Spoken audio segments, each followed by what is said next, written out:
Hey guys, Steve Washington here with Truthful Hope. Hope you guys are doing well. I have our lead host and co-host here today, Jacob Vazquez. Jake, how are you today? I'm doing good, Steve. Thanks for doing this and jumping on. And we're going to talk about some scientific stuff, the fun stuff. Yeah, no, 100%, 100%. It'll be good. I think it's important on as we touch on this topic of apologetics, we got to touch on all of it. You know what I mean? We got to touch on the stuff that's easier to understand, harder to understand. Just rip it apart. So, Jake, tell us a little bit about what we're going to chat about today. Yeah, so we've kind of been doing this well, we're starting this evidence for God series, and it's mainly for the Christian to equip them with reasons and evidence to present to an atheist.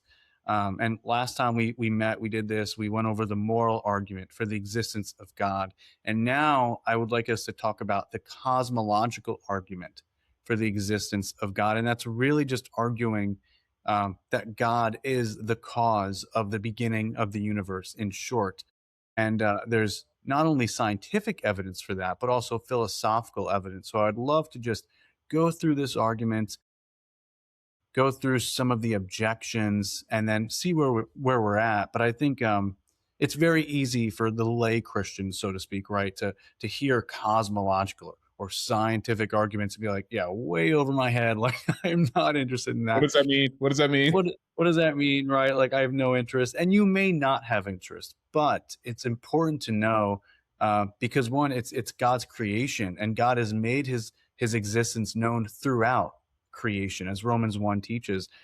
It's almost our obligation to study His effect, as we talked about last time, to infer back to Him, because from this we could also gain insight into who God is, and we'll talk about that as we go forward.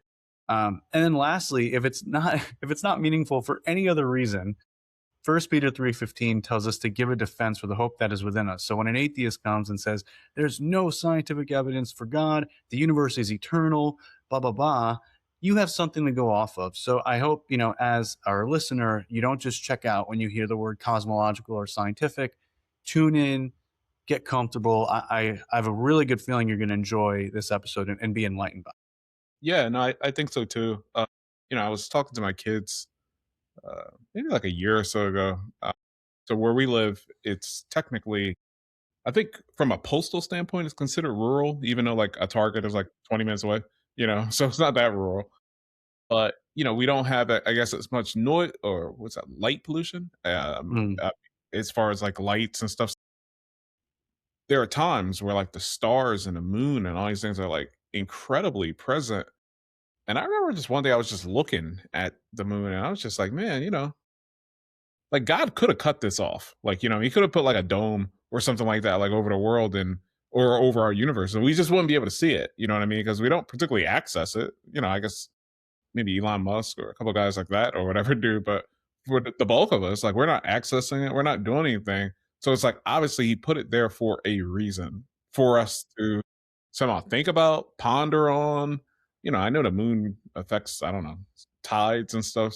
Some of your scientist buddies are probably butchering me, like, no, it doesn't, or whatever. I don't know the way it works, but I know it's relevant. And so I think this argument is going to, I think this conversation is going to be a good one. So kick us off. Tell us about, I guess, the cosmological argument and just why it's even important. Give me a little bit. Yeah. Totally. So it's I'll formulate it first, and Okay. it's same thing as the moral argument. There's premises and a conclusion. So Okay. for the conclusion to be true, the premises must be true.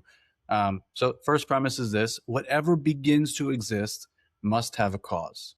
Whatever Second premise, begins to exist must have a cause. Okay. I think we yep. can all So make sense of whatever begins to exist must have a cause, and we'll go through before I go through the argument. We'll clarify each premise, kind of like what we did last time on the moral argument, where we went through each premise. We'll do the same thing here. So we're going to break each one down. But the first premise is whatever begins to exist must have a cause. The second premise is the universe began to exist. The conclusion, therefore, the universe has a cause. So notice at the front of it, we're not specifying which cause. We're not saying it's Christianity that's true, or Hinduism, or Buddhism, or Islam. We're just saying that the universe has a cause. In other words, the universe is not eternal, it's not self causing, it has a cause. And this is big because for centuries, many believed that the universe was eternal, so no need for a transcendent creator. And Genesis 1:1 is seemingly false in that it teaches that in the beginning, God created the heavens and the earth. But if there's no beginning, there's no need to do that. So despite the philosophical issues with a eternal universe, which we'll talk about later on, the scientific evidence for a created universe, a beginning, was somewhat lacking until the start of the 20th century. And this all seemed to change when Albert Einstein developed his famous equation, the theory of general relativity, which his theory showed that the universe was either expanding or contracting. It's, Hmm. it's not static, therefore it's not eternal. However, he was so persuaded and passionate about an eternal universe because he didn't believe in God, he didn't believe in a creator, that he purposefully went into his own equation and made a purposeful mistake to show or indicate that the universe is eternal despite his findings. And later on, and we'll get into the specifics of this, later on, he said it was the biggest blunder of his life, and this is known as the fudge factor. So, and so he, in his lifetime, admitted that he purposely went in and did this. Because since that time, since his theory, there is so many more independent scientific findings showing the beginning of the universe, which was in a line with what he originally came up with. So from a scientific standpoint, fantastic on his part. But from a moral, ethical standpoint, what a disaster, right? All to back up his belief in that there can't be a God or a creator of any sort. And we're going to go over some of that scientific findings for the beginning of the universe and history of science. But I say this all to say at the top of the episode to show that the beginning of the universe is really problematic for the atheist, especially in light of Genesis 1:1, which teaches that in the beginning, God created the heavens and the earth. Now, however, the universe, properly understood, consists of time, space, and matter. So, if, as the Big Bang shows, which listeners don't get freaked out, we'll clarify Big Bang, we'll go over that. If space, time, and matter came into existence at the same time, then the cause of the universe must be transcendent or separate from the universe, must be timeless, spaceless, and immaterial, fitting much better with the God of the Bible. So And this the argument thought matters. process is the creator can't come from within the creation, whatever, right? Right, because if time, space, and matter came into existence at the same time, and it's impossible for it to create itself, and we'll get into that as to why that is. But it's illogical for it to create itself, because then you'd have to ask why and by who and for what. There's a million questions. So what I like to do is first go over the first premise because it's important. Whatever begins to exist must have a cause. We really need to clarify what it says because all too often it gets confused. Notice how it does not say whatever exists must have a cause. Rather, it says whatever begins to exist must have a cause. And this will be critical when we arrive at the objection that's always put forward. Well, if God created the universe, who created God, right? We've heard it a million times. I'm going to save that for later, but this is going to be critical. Bookmark this. But to deny this premise, one must hold that things do begin to exist without a cause. In other words, they come from nothing. Many atheists propose this, including Quentin Smith, who once said that the universe came from nothing, by nothing, and for nothing. I don't know about you, Steve, but for me, that takes way more faith to believe in than a I was going to say, transcendent cause. like, you know, I'm up for a good, I'm up for a good disagreement or whatever, Yeah, like, sure. And so, but it's just like, all right, but what's the base then? Would be my question. exactly. And that's what we're asking. Same thing with the moral argument, like when we were talking about last time. Like, yeah, you could say, like, oh, well, obviously it's wrong to abuse a 2-year-old. We know that, but why is it wrong? And in the same sense here with the universe, we're just asking why and what's most reasonable based on what we see. That's science in a nutshell. Now, atheists will try and redefine nothing because from nothing comes nothing, We that's like intuitive, self-evident. But they'll say, oh well, nothing may actually be a sort of something like subatomic Default. particles. Yeah, but subatomic particles are not nothing. That's something. So it's still something, and you're just avoiding the question, because then where did those particles come from? You're just pushing it back. Others will say, well, laws of physics brought the universe into being. Well, Where'd the they laws come of physics is still something, right? And then for a law to exist, it must be able to govern something. But if there's nothing, what is it governing? Also, just the laws of nature, a lot of people mistaken it to do certain things. Like, oh, the law of nature does this, laws of physics do that. But the laws themselves don't do anything. They're not beings. They just describe what happens when left at its natural state. So the laws of physics can't bring about anything. It just describes what's happening. So I think that's crucially important. So if the universe came from nothing, as some will stand firm on that, they'll say, yep, universe just banged into nothing, from nothing. Okay, fine. Why doesn't anything else come into being from nothing? Why is there not a chair popping into existence behind me, or a bird flying above my head in this room right now? To say it only happened with the universe is special pleading, and quite honestly, just intellectually dishonest. So I'm not impressed by Yeah. that objection. So it Yeah. seems clear that this premise is self-evidently true. And to deny this premise, I think, just takes some critical thinking and evaluation. But on the front of it, and you even said, no matter what your objections are, you're most likely going to agree with this premise because it's pretty self-evident. You got any thoughts on that, Steve?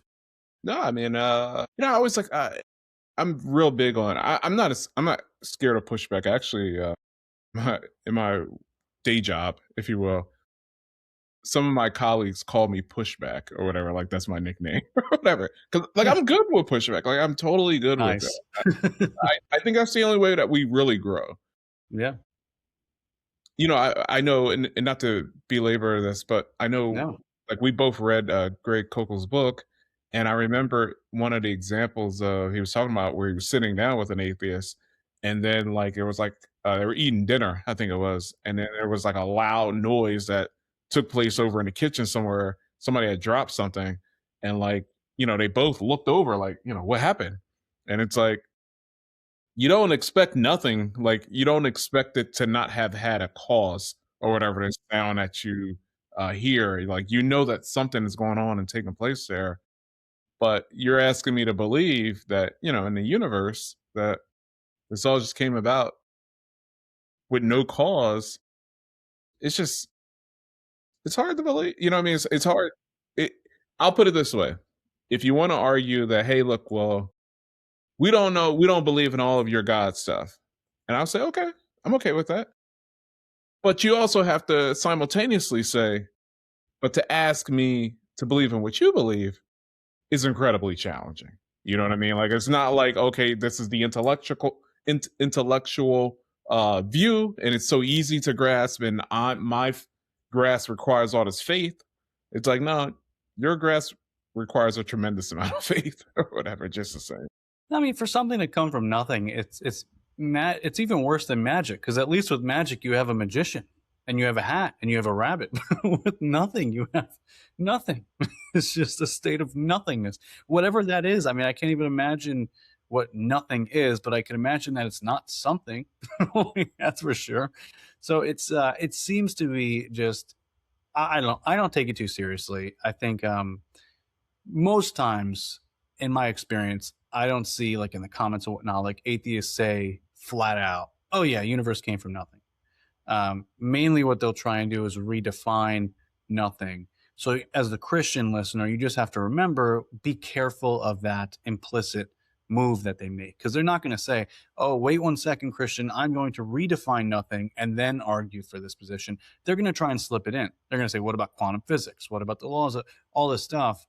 That's something. And you have to remember that's something and push them on that before fighting all the scientific battles with them. You don't have to go that far. Just say, well, what is nothing? And then see where it goes. Now, the second premise is a lot more weighty, and I think more receives more pushback because it's more direct. and it's that the universe began to exist. And it receives more pushback because of the implications, right? If you concede that the universe began to exist, then the question is, well, who is the beginner or what is the beginner? Because now you've implied that there must be a beginner, as premise one states. So I mentioned earlier how there is independent scientific findings after Einstein, which is why he conceded. One of them was in 1929, American astronomer Edwin Hubble, which is where we get the Hubble telescope. And he was looking through his 100-inch telescope, and he observed that the universe was indeed expanding. And he observed that the galaxies in the night sky were more red than he expected. He called this the redshift of the galaxy. So visible light is different colors depending on its wavelength. All right. Red light, yeah, go ahead. No, I've got a dummy question. How Yeah, the heck can you observe that the universe is expanding? You may not know this either, but like how? that's what I'm going to go through right now. Okay, The wavelength. So the okay, visible light is it's different colors depending on the wavelength, right? So red light has a longer wavelength, and then blue light has a shorter wavelength. And the length of the wave can be compressed or stretched as the source of the wave moves. So this happens to sound waves as well. As a race car drives past you, the gotcha. sound is louder as the car moves. I'm sorry. As the car moves towards you, the wave is compressed and it's louder. As it goes away from you, it's stretched and it's quieter. Light waves act in a very similar way, compressing and stretching. So That's a good. astronomers, That's a really good example. Like we've all experienced like a loud car going by, and then it's like once it's finally gone, like even if you're not looking, you're like, this car isn't close, and you're right, saying light has the same characteristics. right. Astronomers find that the galaxies further away have a light coming from them that's redder than expected. So it's kind of like the sound us perceiving the sound in a certain way, same way with the redness of the light. That's super Was good. it? Yeah. So Mhm. it was at this point that Einstein conceded. He was like, "All right, Mm. I did it. That was my bad. You got me on that one, right?" But this finding also showed that we're really not at the center of the universe. Rather, an observer from in any galaxy will look out and see other galaxies moving away from him. And this was another misconception that we're at the center of the universe. And this is because, according to the theory, Big Bang theory, which it'll be, it's really space itself that's expanding. The galaxies themselves are actually resting in space. And I think a good way to illustrate this is a balloon. So, I mean, we've all seen, the listeners probably know this as well. I mean, you went to public school. I went to public school. Did you go to public school? I actually, Yeah, I did. okay, Yeah. there we go. So we've all learned this. The big cone, the Big Bang theory, the big cone there. And what it's showing is that you're having time and space increase up the cone from a singular point. So as space increases, so does time. Now, imagine a balloon, and I put 3 buttons on the balloon. If I pump air into the balloon's going to grow bigger, and the buttons are going to be seemingly moving away from each other. But it would be ludicrous to say that the buttons are moving. The buttons themselves aren't moving, rather, it's the balloon expanding, which is causing the buttons to appear as if they're moving away. Does that make sense? It does. It does. Yeah, so that's like how space and galaxies kind of work.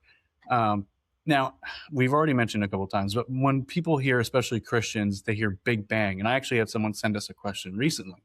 They said, "Hey, I'm in a class, a Christian school, and they brought up Big Bang as evidence for God. I've never heard that before." So many Christians think that Big Bang is unbiblical, but this is where we need to get science right.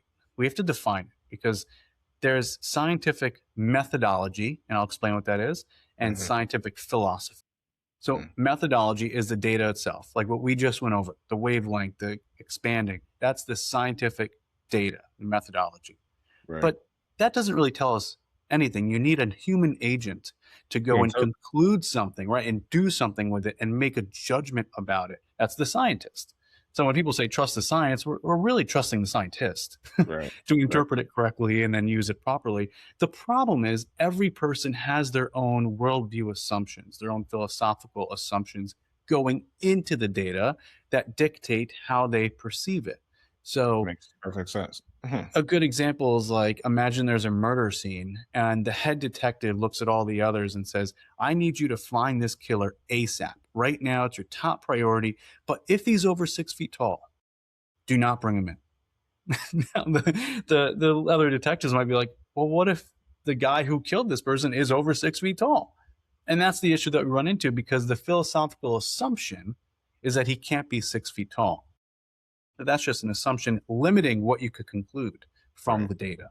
Makes In the sense. same way with the Big Bang methodology clearly supports theism, the existence of God, because Mhm. it shows that in the beginning, time, space, and matter simultaneously came into existence out of seemingly nothing. Now, why is this? Because you can't have space and matter without time. Or when would you put it? You can't have time and matter without space. Where would you put it? And you can't have space and time without matter. What would you put? So, a being capable of creating space, time, and matter at the same time Mhm. is and must be God. Um, Now, the popular philosophical assumption with the Big Bang is, we just talked about it, it just banged out of nothing. That we reject, but not the methodology. We have to distinguish the two. It's not the methodology, it's the philosophy that we reject. Right. Um, Yeah. any thoughts on that? Yeah, I mean, I think it's, very much in line with the restaurant example, you know what I Yeah. mean? Like, I don't it was just a bang, like, nothing to see here, or whatever. Nothing to see here, you know? No, I think it makes a lot of sense, and, you know, things I think echo through history, through time, Mhm. even when are proven false, and so I think that initially the Christian community, and you correct me if I'm wrong, but the Christian community did reject like the Big Bang theory, or at least some, and it was like, oh no, no, no, we don't, because it was promoted as like it was a Big Bang and there was no banger or whatever, and we're saying like, no, Big Bang makes a lot of sense. There just was a banger behind it. That's it, or whatever. And that's the philosophy of the Big Bang, right? That's what we reject rightly. But to conflate it with the methodology is mistaken, because the evidence for the Big Bang is evidence of a creator, a transcendent creator that's spaceless, timeless, immaterial. But the philosophy that, it can't be a creator outside the universe, just as it would be ludicrous to say, well, the killer can't be 6 feet tall without even looking into the evidence, that's mistaken. Same thing. Um, yeah, and I like how Greg Kokel put it. The Big Bang requires a big banger, like you mentioned. I mean, it's really that simple when you look at it. And I honestly, for any Christian listeners, we are like wavelength expansion, way over my head. If you want it really simple, like if I could just narrow it down, a Yeah, big bang requires a big banger. You might 100%. want to be prepared to back that up. That's as simple as it gets. Uh, Now, just to add to this a little bit, the expansion, uh, it's not slowing down. In 1998, we actually discovered that it's accelerating. And this is big. Now, think about the expansion in reverse. Yesterday, the universe was more compressed. The day before that, even more compressed. Now, picture all the way back, the most compressed it could be, and that's the beginning of time. If you go far back enough, you come to the point where there is no space, no time, no matter, absolutely nothing. And that would be the state of nothing. Agnostic astronomer Alexander Vilenkin said, all the evidence we have says that the universe had a beginning. It is said that an argument is what convinces reasonable men, and a proof is what it takes to convince even an unreasonable man. With the proof now in place, cosmologists can no longer hide behind the possibility of a past eternal universe. There is no escape. They have to face the problem of a cosmic being. So the scientific evidence shows time, space, and matter and energy all came into existence at the same time. So what kind of being can bring these all into being at the same time? Again, I have to reinforce it because it's so good. A timeless, a spaceless, an immaterial, all powerful, personal, because to choose to create, you have to have personal agency, being otherwise known as God. And this is what led agnostic Robert Jastrow to say, for the scientist who has lived by his faith in the power of reason, the story ends like a bad dream. He has scaled the mountains of ignorance. He is about to conquer the highest peak, As he pulls himself over the final rock, he is greeted by a band of theologians who have been sitting there for centuries. So again, a big bang requires a big banger. 100%. Jake, you told me something, I guess it was a few months back. You talked about, again, where the point I'm trying to drive here is like just these echoes that happen, right? Of Mm, like things that either were true or aren't true, but sometimes they just don't quite disappear. And you talked to me about scientists and how scientists not being theists is like a new thing. Like in time past, mm. many scientists, most scientists even were. Did I have that? Do I have that right? Yeah, it's so modern science, what we know of modern science was and atheists do not like this, primarily came from Christians, those who believe in a creator God. Isaac Newton wrote more theology than he did about science. Um, Louis Pasteur, pasteurization of milk, and a host of others. I don't have the list in front of me, but my goodness, a host of other those who discovered laws of nature and discovered laws of physics and discovered all these things, all Bible believing Christians. Hmm. Why would that be? Because I what did C.S. Lewis said? Men expected laws in nature because they believed in a lawgiver. I might have butchered that, but that's pretty much where he was going. Is you expected a lawgiver, so you expect things to act in a governed way, in a way that you could understand. If the world came about randomly with no purpose, for no reason at all, then we how would we even be able to study anything? Why would anything be consistent enough to Right. reproduce? It doesn't Right. make sense. It's exactly why modern science came about from the East. I mean, from the West and not the East, where Christianity was most prominent. Now, I've had people in the comments fight me on this hard. They really don't like when you say that modern science came from Christians because it's where their faith lies. It's their idol, so to speak, right? But the evidence is just overwhelming, and to say otherwise, I think would be mistaken. But yeah, it's huge that modern science came from Christian ideology, philosophy, whatever you want to call Yeah. No, and I think it's important to know that, especially amongst like the young people, it. Mm, people, still in school, either high school, middle school, college, things like that. Sometimes you can at least be led to believe that, like, oh, well, I'm signing up for like the unscientific, like faith only, like stupid reasoning. You know what I mean? Like I believe because I supposed to believe, and not like no, no, no. This science side of things, if you will, like was very much foundation being Christian based or whatever, or theist, even theist based, if we want to even go broader or whatever. But yeah, yeah, that's a great clarification. Theist would be your way you want to go because it does it prove that Christianity is true? Scientific evidence? No, because the resurrection would be what proves Christianity to be true or shows that it's true.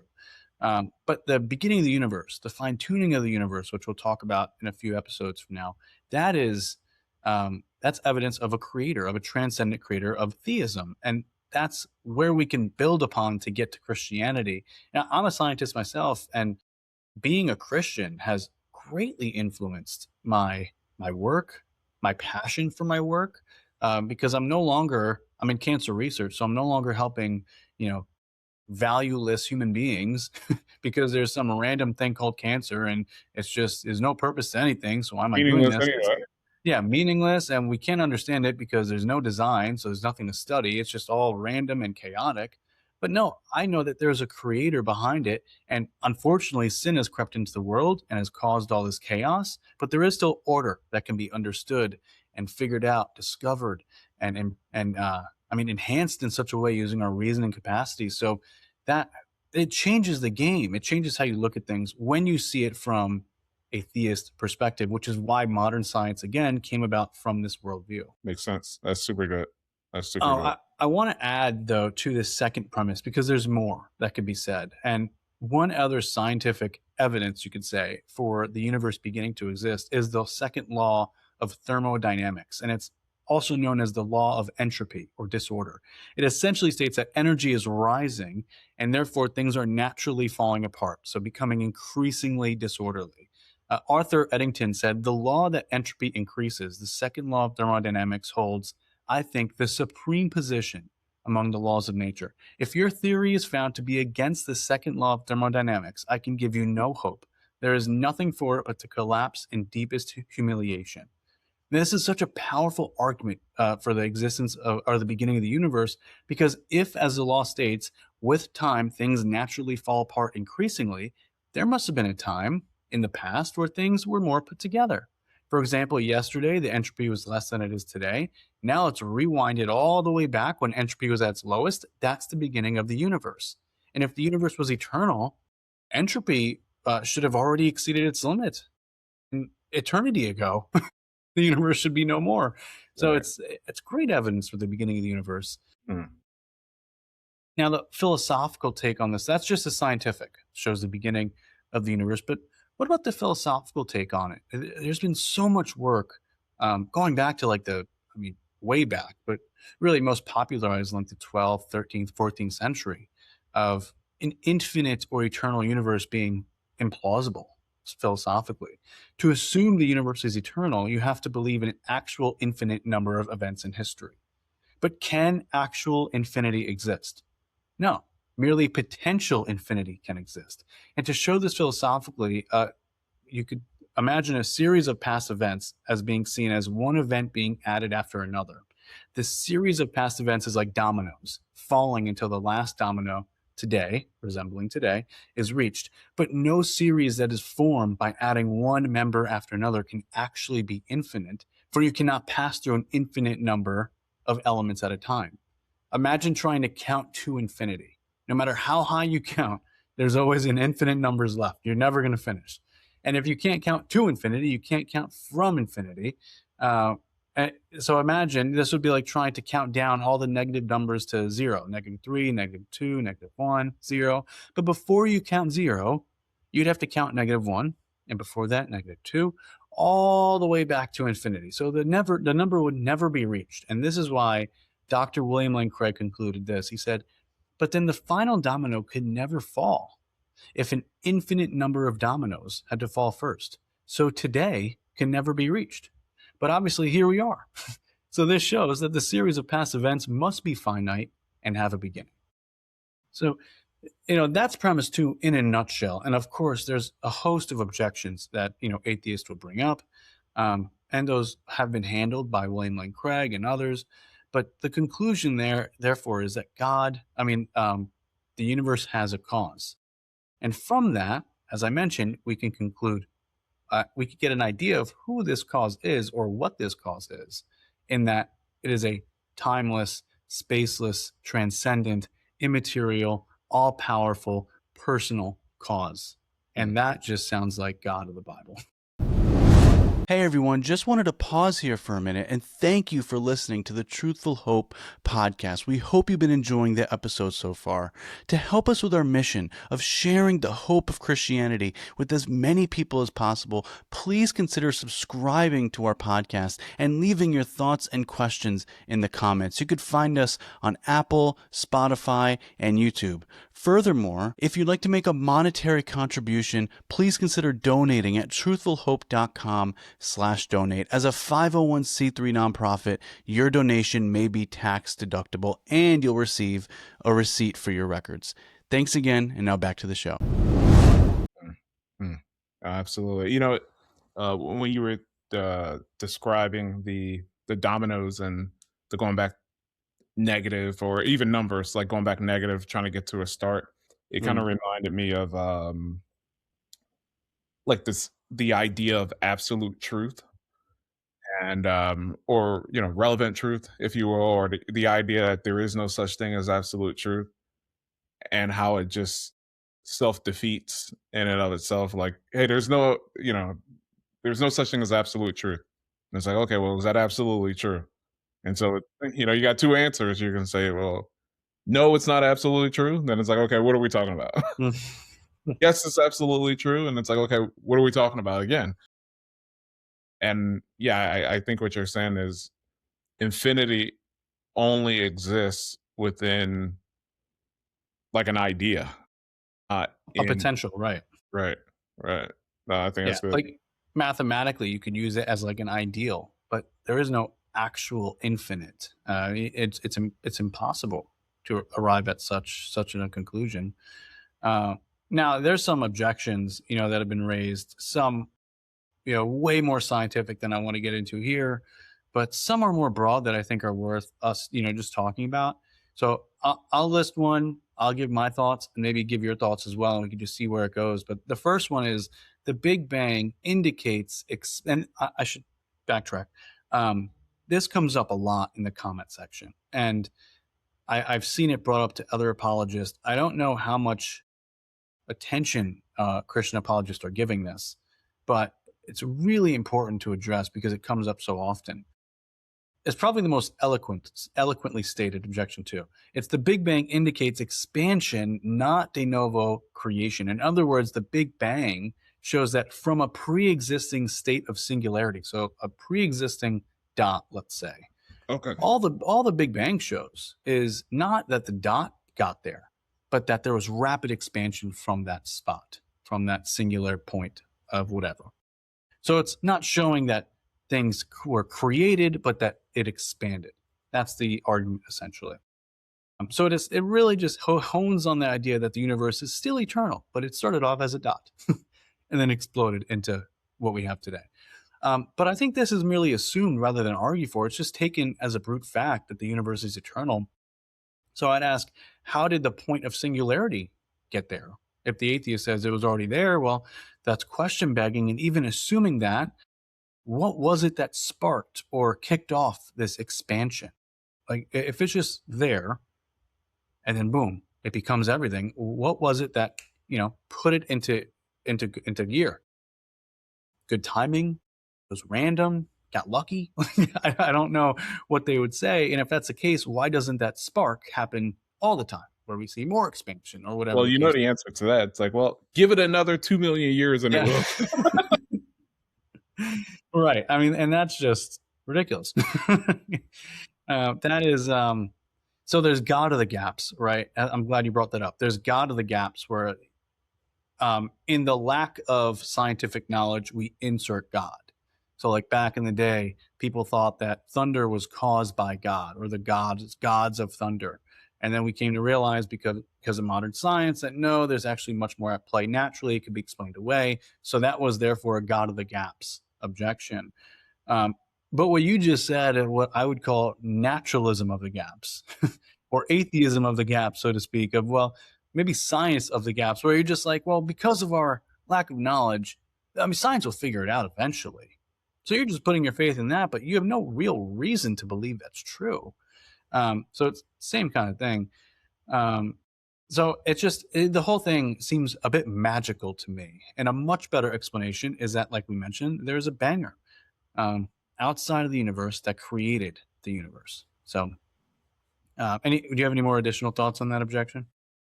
Yeah, no, not really. Not Yeah. really. It's it's an interesting one. I know what we talk about a lot, uh, and I think the apologetics community in general is, and this isn't an absolute, but just thinking about like what's the simplest path, you know what I mean, to an answer, and what is the most likely of an answer, like what is the most plausible, if you will, of an answer. I don't know. I like look, I get it. I'm wide open for pushback, you know what I mean, on things, but it's just like, but when we have to stretch so far, one of the things that I learned in apologetics that I thought was pretty fascinating is, I thought I always had to defend like any of the wildest ideas that anybody could come up with. And I'm like, man, how am I supposed to go against I don't know. I've never even thought about this. And it's like, okay, not what is possible, but what is probable. You know what I mean? Like what is likely? And Mm. I think that counter argument, I think it's something that, for them to at least consider. It's like, look, you don't have to convert. The Lord doesn't force your hand. I want you to, for your sake, for mine too, because I want you to, live under a decent moral law system, but I don't know. That's some of my thoughts that come to mind. That's really good, and it gets me thinking. At the very least, you don't have to admit God exists, but at the very least, attempt to look down these ideas.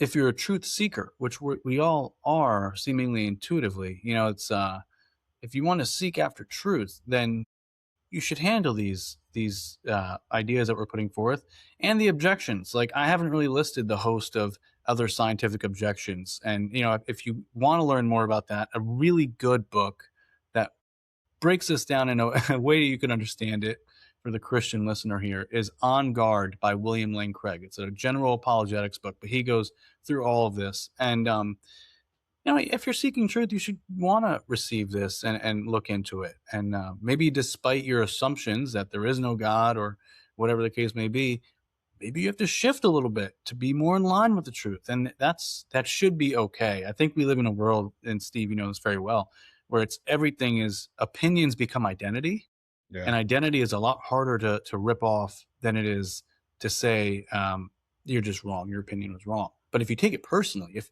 now that's who you become, I am an atheist, that is who I am, I build my personal brand on atheism. Well, if that falls apart, then you fall apart, and that's tragic. Hmm. So Hmm. I think That's that's good, actually. problematic. That's really good. Yeah, well, the next objection I'm sure you've heard plenty of times. I think everyone listening might have heard. It is, well, if, and it's probably the first thing you'll hear like a second into the conversation. But if God created the universe, then who created God? Yeah. This comes up No, all the that's a time. great, and it's a great question. Like, you know, Good question, but when we look into it, you'll see it's the house built on sand. As mentioned earlier, this mistakens premise one to say whatever exists must have a cause, when really we're saying whatever begins to exist must have a cause. Why does this matter? Well, we must understand the difference between contingent things and necessary things. For something to be contingent, it's dependent on something or someone else for its existence and coming to be. To be necessary is to be dependent on nothing or anybody, for it's the basis of all things contingent. Now, the questions are, is the universe contingent or necessary? Now, as we've shown already, the universe is contingent. It began to exist. The scientific and philosophical evidence shows that it came into being. So it's contingent on whatever brought it into being. Now, is God contingent or necessary? Notice how this is a theological question, not a scientific one. A lot of atheists like to use this as some type of scientific inquiry, but it's not that at all. We're now jumping into the theological realm. I'm saying, come on in. If I'm when this gets brought up, I love it because now we're asking the right questions. We're no longer playing this game of something came from nothing. We're now saying, well, who is this God? Who is this cause? Who is this creator? And now we could go into making our case for the Christian God, the God of the Bible. So this is actually a good thing, I think, when you get it out of genuinity. When you get it out of spite, it's just, you could show the errors pretty easily. But my first question is, which God? Because like I said, I want to get clear on what he's talking about. Because if we're talking about the God that I believe in, and which is the only relevant option, only true God in the conversation for me, I don't believe in a contingent God, and neither does the atheist, for he believes in no God. So why even bring this up? Why is this relevant? I don't believe in a God who was caused. The atheist doesn't believe in a God who was caused. So why is this of importance? For the atheist to say otherwise, to say that God is a contingent being, God came into existence, he would have to raise theological arguments as to why that is, which he can't do. The Bible says nothing of that sort. Rather, the Bible actually assumes God's preexistence. In the mm, beginning, God. mm, That just assumes it. Also, the atheist should have no issue with saying that God is eternal and uncaused, because the atheist some time ago said the same thing about the universe, that the universe was eternal and uncaused. So there's nothing wrong with being uncaused and eternal. You could go as far back as you want if you play this game of, well, who created God and who created the God who created God and the God who created that God. You're going to go on an infinite regression of insanity. There has to be a stopping point. If something is contingent, there has to be a necessity. So at some point, you're going to get to it. And we're saying as Christians, it's false to say the universe because it shows otherwise. Rather, God is much better because there's no indication of beginning. And rather, it's a more foundational approach. Also, this question commits the categorical fallacy, namely to say that all things, even God, must be caused is incoherent. It's like asking the question, how does the color green taste? Right? It's just illogical. Why fault God for being uncaused? We could rephrase the question to say, what caused the self-existent uncaused cause who is by definition unmade to exist? And the answer is obvious. It's just faulty. It's a faulty question. So I think this objection carries no weight, and I think it does more harm than good. But yeah, what do you think, Steve, on that? I feel like I've been eating like a rich piece of chocolate. Like you got like I'm digesting it slowly. Yeah. Um I mean, you can see the error, right? It assumes that God is a created being, right. but No, I mean we've never stated that. yeah. I think I will obviously wholeheartedly admit that I think that sometimes some of these concepts are hard to grasp, right? Mm, And so it's like, somebody who didn't grow up in any sort of faith-based theist, worldview, lifestyle and such, it gives this other being so much power, if you mm, will. You know what I mean? And it's like, it's hard for people don't want to give up power. I don't want to give up power. You know what I mean? So it's like, look, I get it, but I think about, I guess, maybe like in some other realms of, I don't know, like I imagine like somebody who created software or something, right? And then it's like if somehow the software was able to speak, and the software is like, but why did you create me? How did you create me? What gives you the right to be the one to mm, create me? And it's just like, I just did. You know what I mean? Like you don't even have the right to ask that question, less me giving you the capacity to exist. mm. Have You know what I mean? I don't know if I'm making sense at all, but I I like the software analogy because a software requires hardware, and hardware requires you need a program to have a system like that. And in this case, God is the programmer, the infinite programmer. That's where it yeah, ends. yeah, and comparisons always have errors. Like it's never, absolute and things. But No, this is good. yeah, I think about that. Just the idea of like, I think what it oftentimes boils down to, my wife and I, we actually we have this ongoing philosophical question of, can you lie to yourself?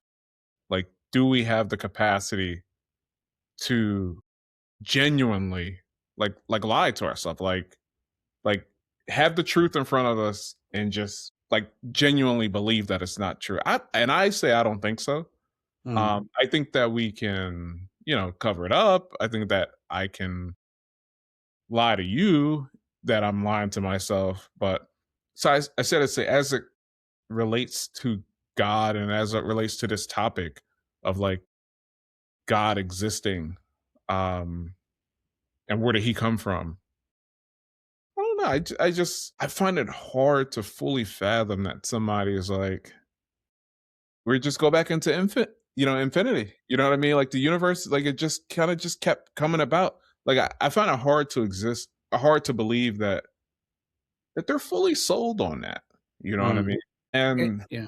I hope I don't lose my like Christian card or whatever for this, but it's like there are certain things about God that I'm like, that's a head scratcher for me.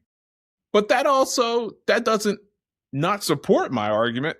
If anything, that would support the argument for God that much more. Because if I fully understand them in its in his totality, and Jake, I'm open to your pushback on my doctrine here or whatever. But if I fully understand them, like that's what makes me a created being or whatever. Like that, like the fact that I don't fully understand.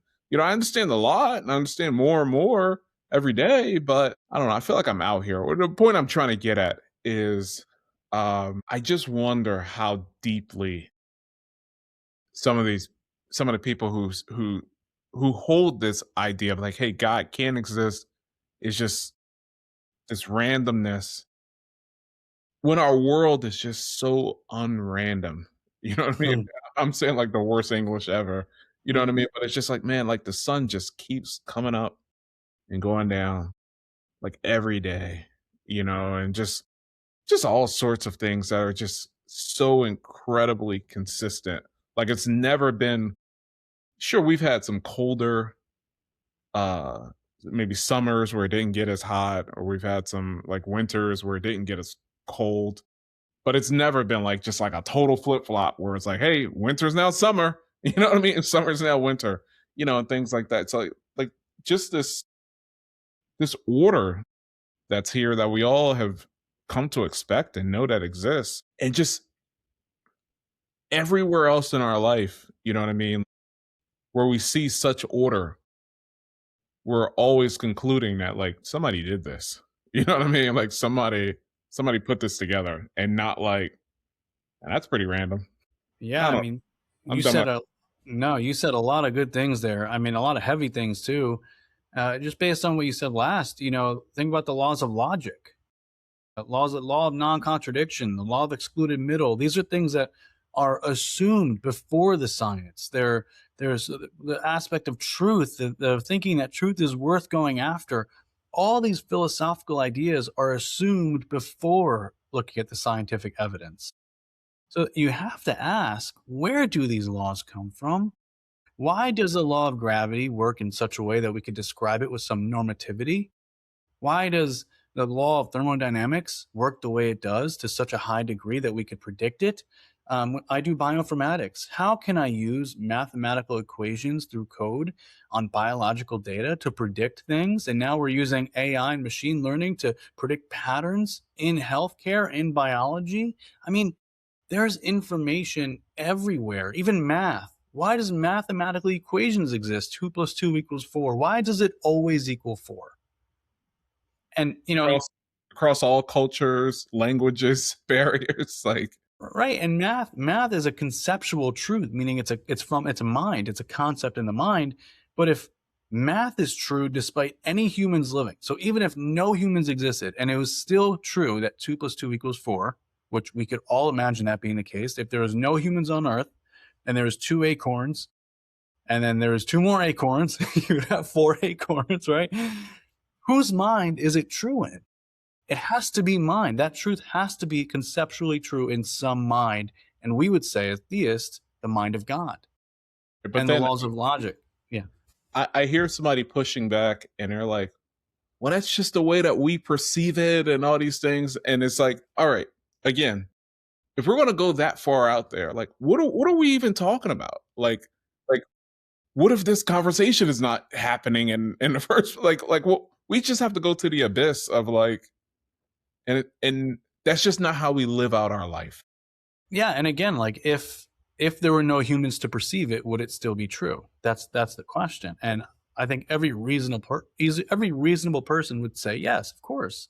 The question, it begs the question: in whose mind? If math is a conceptual truth, which it is, and we would say the mind of God. So the argument for math is a whole great conversation to have. But before we end this conversation here, Steve, we'd be remiss if we didn't talk about one of the more glaring objections, which is the multiverse. Like I said, I'm a huge Marvel nerd, and this is like the thing. Multiverse is everywhere. It's the storyline. It's Doctor Strange's movie was the multiverse of madness. Like this is the new thing. Is it real? No. I would say no. I would say it lacks scientific evidence. It's more of a fiction than anything. But also, even if it were real, even if someone were to show me concrete evidence of a multiverse, maybe there's a variant of Jake somewhere on a different universe. I wonder if he has kids. I don't know. Maybe he gets sleep throughout the night if he doesn't have kids, which is great. Yeah. Um, Maybe he's a Jets fan. no, and there definitely can't be a multiverse. But for our listeners, I'm a diehard Giants fan. Let's just put that out of the way. Uh, but even if that were true, the multiverse would need what is like a multiverse generator to produce all these different universes. So, what would explain the production or creation of this multiverse generator? Where did that come from? And if anything, that would need even more fine tuning and design and order than just a regular old universe to be able to spit out these universes. So, it doesn't work. I think it's I think it's just like a bailout, to be honest. Like, it's not really giving it much thought, and it's just saying like, "Oh well, what if there's a multiverse?" And it's like, "Well, what if there is? What does that do?" So I don't know. What do you think about the multiverse, Steve? Put on Yeah, your Marvel hat. uh, yeah. I don't have a whole lot of thought about it. I think it's one of those things where just like you just said, like I don't know. I don't think I particularly have any capacity to prove it, or means of which I can prove it. I guess I guess maybe that's question number one. It's like, okay, if there is, all right, prove it. You know what I mean? Show me something that would explain that there is in fact a multiverse. Like, what is the response to that? I mean, I've seen some like stretches of evidence that's given. Um, I don't know. I find it to be more theoretical and or not theoretical, but hypothetical as Okay, like playing these games. I don't see it to be convincing, the scientific evidence that they raise.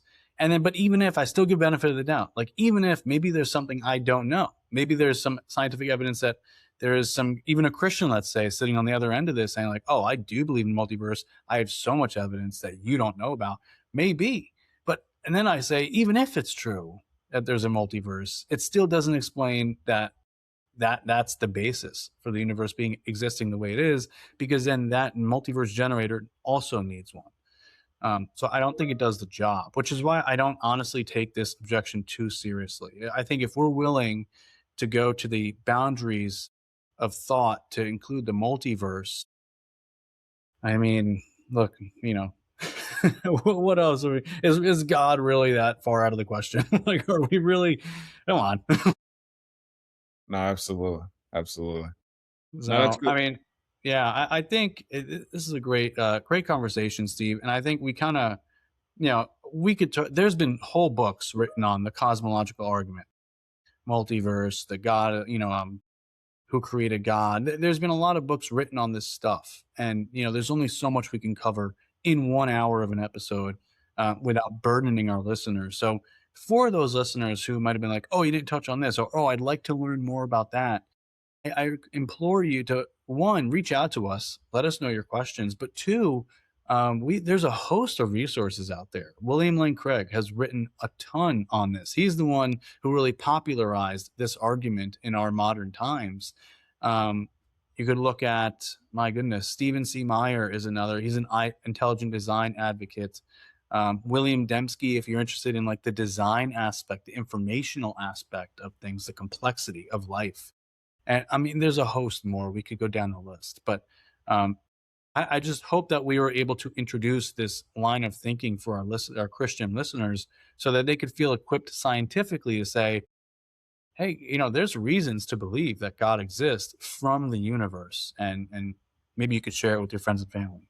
Yeah, yeah, and you know, and as a Christian, as a believer, we're in good company amongst historically the scientists. Believing in a theist point of view. Yeah, no, I'm with you, Jake. Awesome. And wow, I should have said this so much earlier, but I just want to make a quick disclaimer. It's on my heart to share. To believe in the Big Bang does not mean you have to believe in evolution. I need to put that out there, because I think a lot of people are afraid to believe in the Big Bang methodology because they think it then necessary you have to believe in evolution. That is not the case. I believe obviously in the Big Bang methodology, the data, and I reject evolution. And that goes down the rabbit hole of age of the earth and all that, which we are not going to get into today, especially not now. But that's so secondary. You're definitely not going to be excluded from heaven because you believe the age of the earth is one way or the other. So I find that to be secondary. But um, yeah, Big Bang, you don't have to hold to evolution. I think that's good. I think that's a good. I'm glad Ending you point. Yeah. specified that. Yeah. Yeah. Well, you just keep that in mind. And yeah, and just understand that the evidence for God is clear, as Romans 1 teaches. It is available to us. It is out there, and we should not be ashamed of the gospel, even scientifically. So I hope this was encouraging for you all.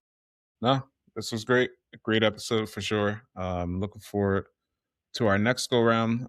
Do you have topic number three already formed of what we're going to be talking about? Yeah, we're actually going to continue with this science discussion. We're going to go into the fine tuning of the universe. So we went into the creation of the universe, the cosmological argument, which is awesome. As you can see, it's pretty powerful. But we could go even more than that. And you were kind of alluding to this when you were speaking before. There's so much order.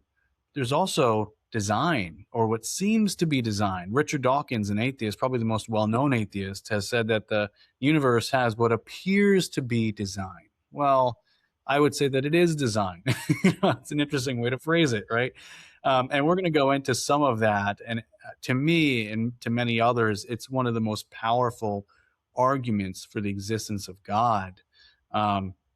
Because my gosh, I mean, we know, when you see something like a laptop, when you see a laptop just sitting on the beach, you don't think, oh, wow, it's amazing how the winds and waves just randomly put that together. There's a designer in that. So I don't want to give it away and go into it right now, but it's a really good argument. So I'm looking forward to that discussion. Looking forward to it. Our listening audience definitely appreciate you guys tuning in here with us again.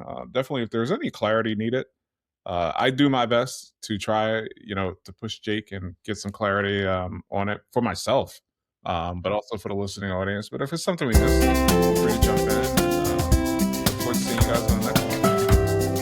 Anything else on Jake? No, we're all good. Thanks for tuning in, guys, and God bless. Thanks, guys. God bless.